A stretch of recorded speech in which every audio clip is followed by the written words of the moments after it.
dan masa kebangkitan nasional.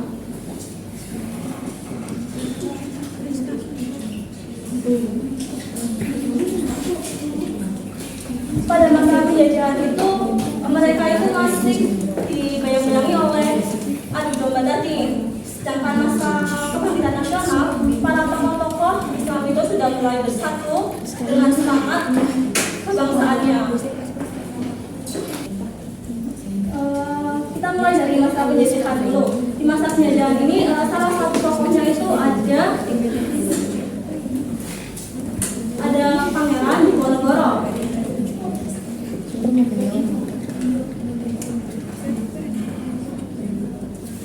Sedangkan di kebangkitan nasional ini ada Kiai Haji Hasyim Asy'ari.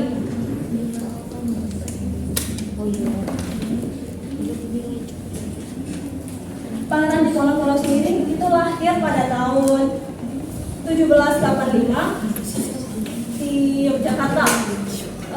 Ayah beliau itu merupakan Sultan Hamengkubuwono III. Beliau ini diasuh sejak kecil oleh neneknya di Tegalrejo. Nah, ada kan yang disebut perang Diponegoro. Ya, itu beliau menyebutnya dengan perang Stabil. Nah, perang Diponegoro itu ada yang tahu dipicu karena apa? Dipicu oleh Belanda. Karena adu dombanya itu. Nah, bagaimana strategi Pangeran Diponegoro ini dalam melawan Belanda itu? Sebelumnya ini, apa penyebab pecahnya peperangan itu? Ada yang tahu tidak? Masih Pak? Konflik apa?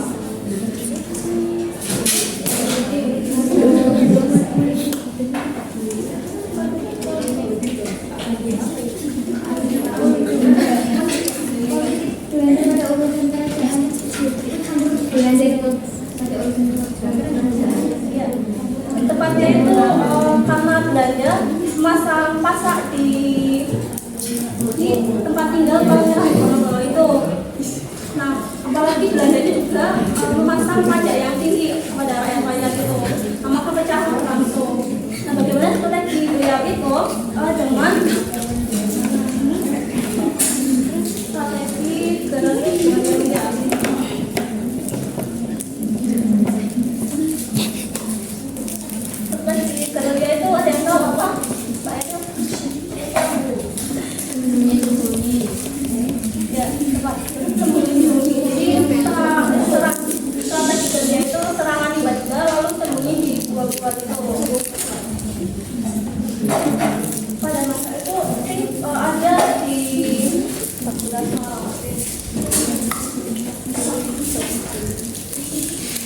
Pangeran Diponegoro ini perjuangannya menggunakan senjata. Lalu bagaimana dengan tokoh-tokoh dari kebangkitan nasional? Kiai Haji Masyari sendiri itu salah satu tokoh kebangkitan nasional.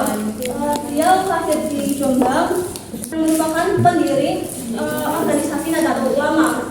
Beliau juga disebut dengan Qadratul Syekh.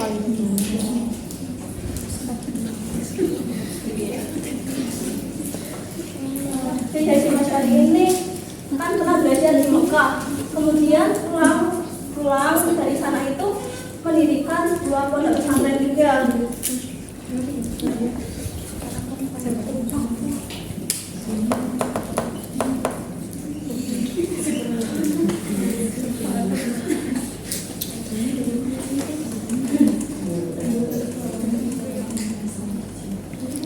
Ada yang tahu resolusi jihad itu apa?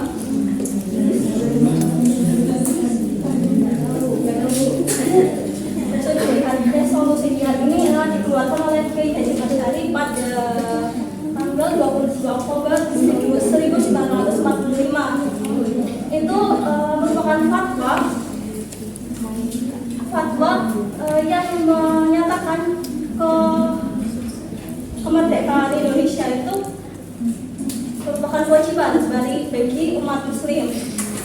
Nah, karena fatwa ini akan berkobarlah semangat para santri dan ulama-ulama, di mana itu pada perang tanggal 10 November 1945.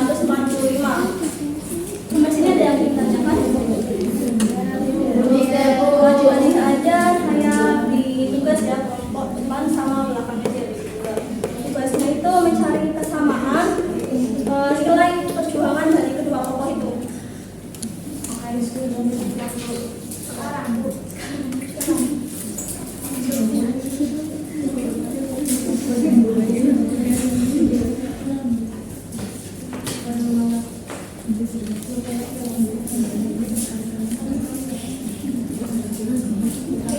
Cukup ya. Cuma salah satu macam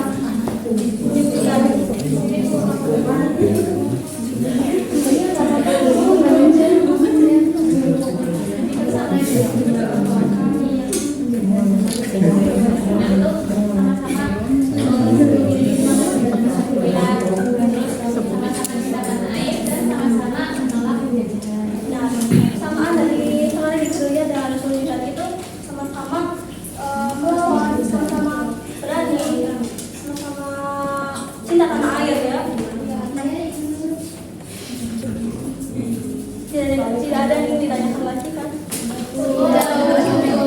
Begitu ya kita simpulkannya itu kemerdekaan Indonesia itu tidak terjadi secara instan, tapi melalui perjuangan yang panjang. Salah satunya itu tokohnya Pangeran Diponegoro dan Kiai Haji Masyari dengan melalui strateginya sendiri. Nah, keduanya itu sama-sama memiliki nilai persatuan dan rasa cinta tanah air. Sebelum kita tutup,